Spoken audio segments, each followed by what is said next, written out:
Scratch your way programming for young children, এটাতে আমরা click করার পরে এই যে আমাদের দেখো স্ক্রিনটা চলে আসছে। এটা হচ্ছে আমাদের প্রজেক্ট বানানোর স্ক্রিন। দেখো তো আনতে পেরেছো কিনা, না পারলে মিস আরেকবার রিপিট করব। রাইফ ইয়েস, আনতে আমি আনতে পেরেছো? পেরেছি। ওকে, সাইফান পেরেছো? হ্যাঁ। ঠিক আছে। ওকে, মাহাত কি পেরেছো? মাহাদের কথা তো শুনি না।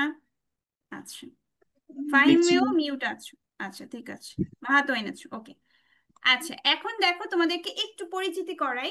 এতক্ষণ পর্যন্ত তো মিস প্রজেক্ট দেখিয়েছি, এখন আমরা যে প্রজেক্টটা বানাবো এই ইন্টারফেসটা সম্পর্কে একটু আইডিয়া দেই যে এখানে কি কি আছে বা কোথা থেকে কি করতে হয়। এখানে দেখো একটা ফ্ল্যাগ আছে। এই ফ্ল্যাগটা বেসিক্যালি হচ্ছে আমার প্লে করার জন্য ইউজ করা হয়। ঠিক আছে, তুমি যদি কোনো কিছু প্লে করতে চাও, মানে প্রজেক্টটা বা গেমটা বানানোর পরে তুমি যদি চাও যে প্লে করে দেখাতে চাও, তখন এটা হচ্ছে তোমার প্লে বাটন হিসাবে কাজ করে।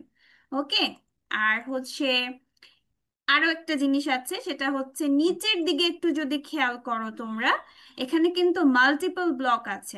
যেমন ইয়েলো কালার একটা ব্লক আছে, blue colour block, purple colour block. তোমরা যদি এই কালার ব্লকগুলোতে ক্লিক করো, তোমরা কিন্তু এটার মধ্যে আরো অনেক ব্লক দেখতে পারবা, এবং প্রত্যেকটা ব্লকের একটা মিনিং আছে। আমি শুরুতেই বলেছি স্ক্র্যাচ জুনিয়রে আমরা ব্লক কোডিং করব। কোডিং কথাটা তোমাদের জন্য একটু heavy, so as a kids already ব্যাকএন্ডে তোমার সব কোড করা আছে, তুমি জাস্ট ইনস্ট্রাকশনগুলোকে পাজলের মতো করে ম্যাচ করবা। এই যে দেখো ইয়েলো কালার ব্লকের মধ্যে প্রথম ব্লক যেটা, ইয়েলো কালার ব্লকে আমরা ক্লিক করার পরে ফার্স্টে দেখো ইয়েলোর মধ্যে আমার টোটাল 5টা ব্লক আসছে। সো এই 5টা ব্লকের উপরে তুমি যখন ক্লিক করবা দেখবে একটা মেসেজ দেখাচ্ছে।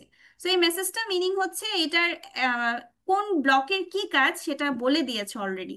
সো আমাদের এগুলো পড়ার দরকার নেই, আমরা করে করে বুঝবো যে অ্যাকচুয়ালি কোন ব্লকের কি কাজ।